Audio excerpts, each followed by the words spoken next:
Count Orlok, the infamous figure at the center of Nosferatu, has long been regarded as a vampire. However, Robert Eggers' Nosferatu introduces significant elements that blur the line between vampire and demon.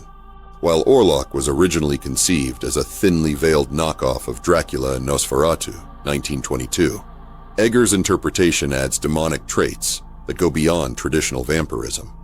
The origins of Count Orlok trace directly to Bram Stoker's Dracula, published in 1897, with Nosferatu 1922 being an unauthorized adaptation of the novel. Due to legal issues, names and certain details were altered. Dracula became Count Orlok, and Mina Harker became Ellen. Despite these changes, the structure of the story remained nearly identical, cementing Orlok as a derivative figure.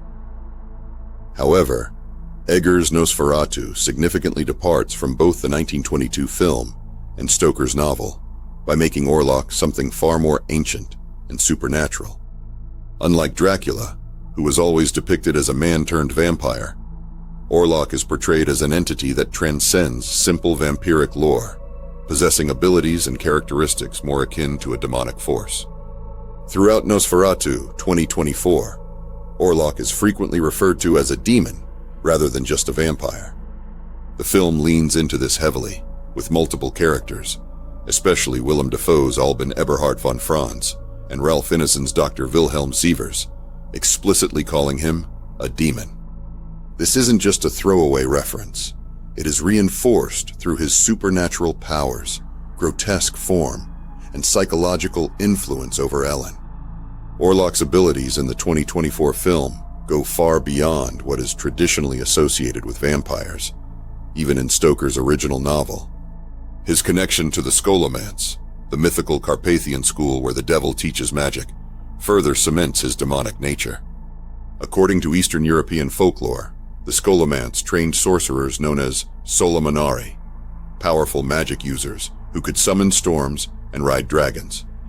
Eggers' film suggests that Orlok was once one of these dark sorcerers, meaning that his transformation into a vampire may have been an intentional act of dark magic rather than a mere infection through a bite. Traditional vampires follow a specific rule set. They drink blood, avoid sunlight, and possess certain supernatural abilities like mind control, shape-shifting, and enhanced strength. Orlok, however, exhibits abilities that move beyond typical vampiric constraints, aligning more with demonic mythology. Unlike Dracula, whose victims typically become vampires themselves, Orlok brings an entire plague with him, causing widespread death. His arrival on a ship infested with rats and disease mirrors demonic figures in folklore, who were often blamed for sickness and pestilence. In Eggers' film, Orlok doesn't just hypnotize his victims. He exerts complete psychological control over Ellen, influencing her thoughts and emotions in a way that resembles demonic possession rather than mere vampiric enthrallment. According to the Scholomance legend, the most powerful students are chosen as weathermakers, granted the ability to control storms. Oh my God. I've never seen anything like it. Doctor, what is it, Doctor? I'm fine. Get the t-shirt. Orlok's connection to dark magic suggests that he still retains this ability, allowing him to manipulate the elements.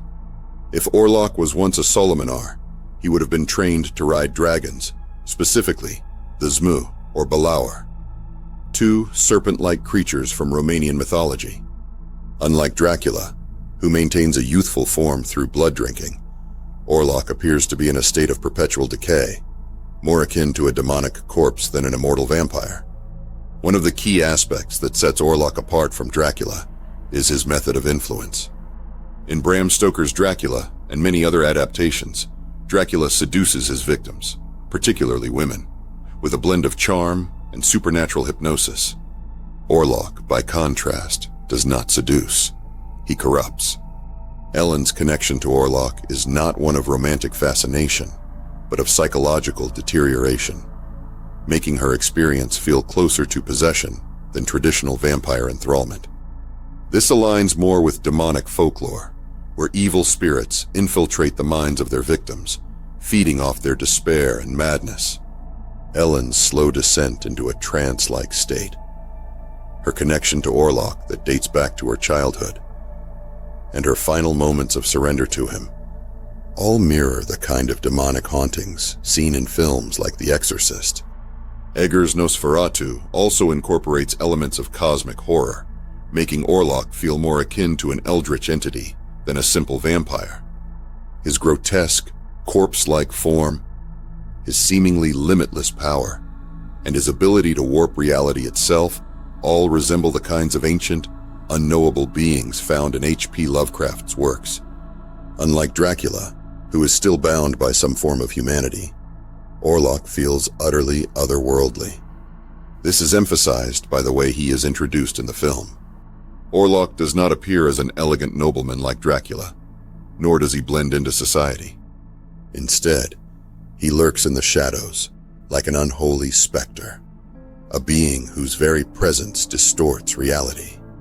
His movements, his unsettling stillness, and his sheer wrongness make him feel less like an undead human and more like a demon wearing human skin.